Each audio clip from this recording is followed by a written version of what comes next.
అంబేద్కర్ కోనసీమ జిల్లా రామచంద్రపురం పట్టణంలో కార్మిక శాఖ మంత్రి వాసంశెట్టి సుభాష్ పుట్టినరోజు వేడుకలు హంగు ఆర్భాటాలకు దూరంగా అత్యంత నిరాడంబరంగా జరిగాయి. తమ అభిమాన నాయకుణ్ణి కలిసి జన్మదిన శుభాకాంక్షలు తెలిపేందుకు నియోజకవర్గ నలుమూలల నుండి అభిమానులు, ఎన్డీఏ కూటమి నాయకులు, కార్యకర్తలు వేలాదిగా వెంకటేపాలెంలోని శ్రీ సాయి మాధవానంద ఫంక్షన్ హాల్ కి చేరుకుని శుభాకాంక్షలు తెలిపారు. అలాగే జనసేన పార్టీ ఇన్ఛార్జ్ పోలిశెట్టి చంద్రశేఖర్ తన అభిమానులతో కలిసి ఫంక్షన్ హాల్ కు వచ్చి మంత్రిని శాలువ పూలమాలతో సత్కరించి శుభాకాంక్షలు తెలిపారు. ఈ మేరకు పలువురు కూటమి నాయకులు మంత్రి సుభాష్ చేస్తున్న అనాథ పిల్లల దత్తత కార్యక్రమానికి ప్రభావితులై తాము కూడా భాగస్వాములయ్యేందుకు పోటీపడ్డారు. వేలల్లోనూ లక్షల్లోనూ విరాళాలు ప్రకటించారు. మంత్రి సుభాష్ కి శుభాకాంక్షలు తెలిపేందుకు ఆయన అభిమానులు సామాన్య ప్రజలే కాక వివిధ శాఖల ప్రభుత్వ అధికారులు, దివ్యాంగులు సైతం ఉత్సాహం చూపించారు. మంత్రి సుభాష్ జన్మదిన వేడుకల సందర్భంగా రక్తదానం, ఉచిత కంటి వైద్య శిబిరాలను ఏర్పాటు చేశారు. అలాగే 60 మంది అనాథ పిల్లలను దత్తత తీసుకుని కూటమి నాయకులతో కలిసి వారి బాధ్యతను తీసుకున్నారు. ఖచ్చితంగా ఏదో చదువుకోవాలని ఇక్కడ నుంచి చాలా దూరం నుంచి కూడా వచ్చారు. చదువు కోసం వాళ్ళు సాయం చేస్తారు. మన అల్లాలని ధైర్యంగా చదువుకోవడం కోసం తల్లిదండ్రులు లేకుండా ఇంత దూరం వచ్చారు. వీళ్ళు ఖచ్చితంగా వీళ్ళు ఖచ్చితంగా ఏదో సాధిస్తారు, జనానికి మళ్ళీ ఏదో చేస్తారనే నమ్మకం పూర్తిగా ఉంది. ఖచ్చితంగా నువ్వు కూడా ఏదో చేస్తావని ఇంజనీరింగ్ అవ్వాలనుకుంటున్నా. ఇంజనీరింగ్ మన రామచంద్రపురం డెవలప్ చేసి ఎంతో టెక్నాలజీ సెట్ చేసి ఎంతో మంది ఉద్యోగం ఇవ్వాలని నేను అనుకుంటున్నాను. పేదకు అమ్మాయి చదువు కట్టాలి. ఈ రోజు ఆ అమ్మాయి ప్రతిభ అవార్డు కూడా రామరెడ్డి చంద్రబాబు నాయుడు గారి దగ్గర మరి అవార్డు తీసుకోబోతాం.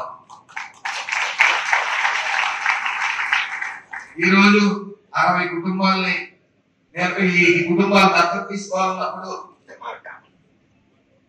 చాలా మంది ఇక్కడ రామచంద్రపురం నియోజకవర్గంలో ఉన్న గొప్పతనం ఏంటంటే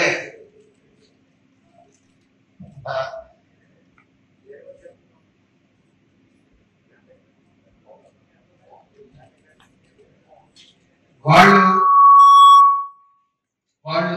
చదివించలేకపోయినా వాళ్ళు డబ్బులు ఇవ్వలేని పరిస్థితిలో ఉన్నా, ఎందుకంటే ఈ రామచంద్రపురం నియోజకవర్గంలో డబ్బున్న వాళ్ళు తక్కువ, 85% డబ్బులు లేని వాళ్ళే ఉన్నారు. ఇక్కడ అయినా వాళ్ళు ఏ చిన్న సమస్య వచ్చినా సరే ఆ ఊళ్ళో ఆ పేదరికంతో ఉన్న వాళ్ళని మొత్తం 50 మంది 60 మంది తీసుకురావడం చూశాను. మరి నేను పుట్టిన ప్రదేశం అమలాపురంలో ఎవరు కుటుంబంతో పాటు ఇంకో కుటుంబం వస్తుంది తప్ప 50-60 గ్రామం అంతా కదిలిన, ఇక్కడ గ్రామం అంతా కూడా కదిలిస్తా ఉంది. నాకు కూడా ఒక గ్రామం అంతా కదిలిచ్చింది. ఇతను చాలా లేనివాడు, ఇల్లు కట్టేవాళ్ళని చెప్పి. అలాగే ఇక్కడ కుప్పిశెట్టి రామకృష్ణ వచ్చిన